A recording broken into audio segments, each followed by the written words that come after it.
Bienvenidos a Culture and Education, el canal donde la literatura y la cultura cobran vida.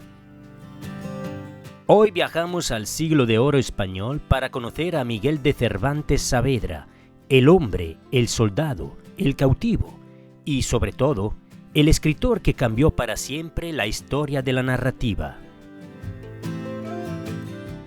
Pocas figuras encarnan tanto el poder de la imaginación como este escritor nacido en Alcalá de Henares y bautizado el 9 de octubre de 1547. No conocemos con certeza el día exacto de su nacimiento. Se supone el 29 de septiembre, día de San Miguel, pero sí la fuerza de una vida atravesada por viajes, batallas, cautiverio y páginas inmortales. De joven, Cervantes se mueve entre Madrid y Roma y en 1571 se alista en la Armada de la Santa Liga. En la batalla de Lépanto, a bordo de la galera marquesa, combate muy valientemente, pese a estar enfermo, y recibe heridas que le inutilizan la mano izquierda. Por eso, la posteridad lo llama el Manco de Lépanto.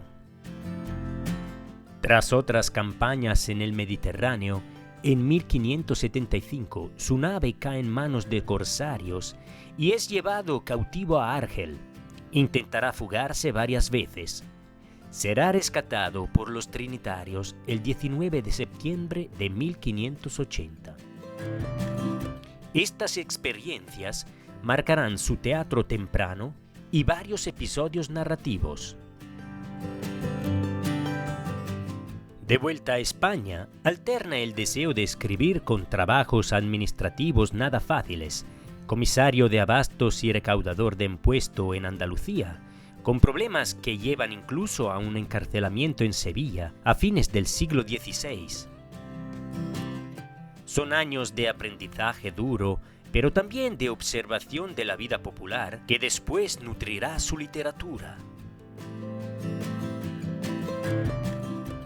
Su primera gran obra impresa es la novela pastoril La Galatea, 1585, publicada en Alcalá por Juan Gracián.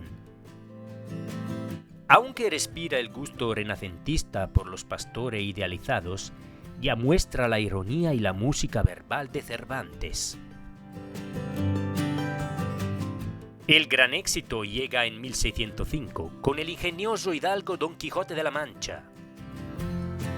La novela, impresa en Madrid, inaugura una manera moderna de narrar, metaliteraria, llena de voces, donde la frontera entre realidad y ficción se tambalea, mientras un hidalgo enloquecido por los libros de caballerías sale al camino con su vecino Sancho Panza. 10 años después, en 1615, Cervantes publica la segunda parte del ingenioso caballero Don Quijote de la Mancha, que dialoga con su propia fama y con una continuación apócrifa aparecida en 1614, a nombre de Alonso Fernández de Avellaneda. Ese otro Quijote espolea a Cervantes a afinar su arquitectura narrativa y a cerrar el viaje de su caballero con un final tan humano como literario. Entre ambas partes del Quijote, Cervantes entrega un ramillete de piezas magistrales. Recuerda que en este canal puedes encontrar el vídeo completo sobre Don Quijote de la Mancha o acceder a él desde el enlace arriba. En 1613 publica Las Novelas Ejemplares, 12 narraciones que exploran el amor, la honra, la picaresca y la psicología con una libertad sorprendente. De Rinconete y Cortadillo a El licenciado Vidriera, pasando por La gitanilla o El celoso extremeño, su ambición no es solo moral, ejemplar, sino también estética, ensayar formas, registros y ciudades.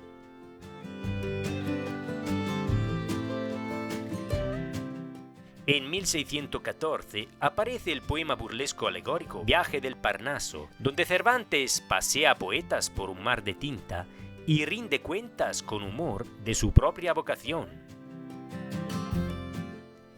Y en 1615 da a la imprenta 8 comedias y 8 entremeses nuevos, nunca representados. Un laboratorio teatral que combina sátira social, invención escénica y retratos memorables de un pueblo llano.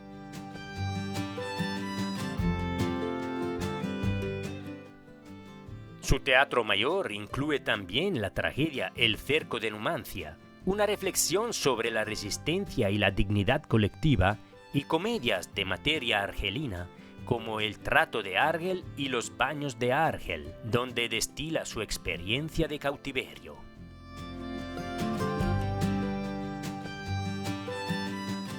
En sus últimos años, ya consagrado, Cervantes escribe su novela más ambiciosa en clave helenística, Los trabajos de Persíles y Sigismunda.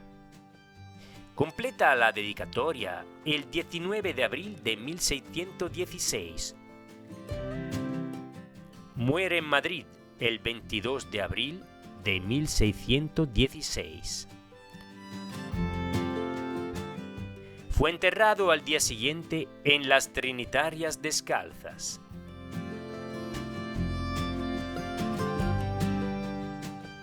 Su despedida literaria es un itinerario de amor y fe, entre naufragios y metamorfosis, que confirma su convicción de que contamos el mundo para comprendernos mejor. ¿Qué hace inagotable a Cervantes? Primero, la invención de personajes vivos.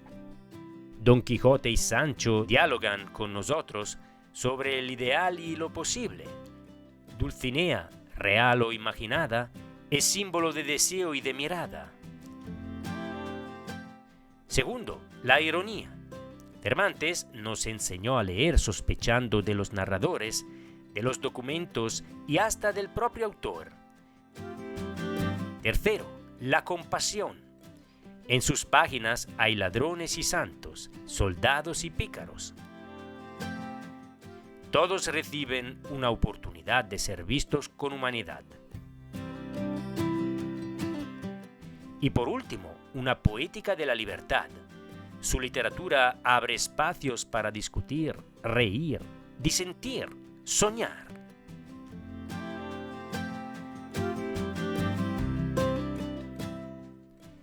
Si tenemos que resumir un legado, digámoslo así. Cervantes no solo inventó una novela, inventó una manera de mirar. Nos enseñó que la realidad se discute, que la literatura es un espejo con vida y que el humor puede ser la forma más alta de la inteligencia. Por eso, cada vez que decimos parece de novela, Cervantes nos hace un guiño desde el camino polvoriento de la Mancha.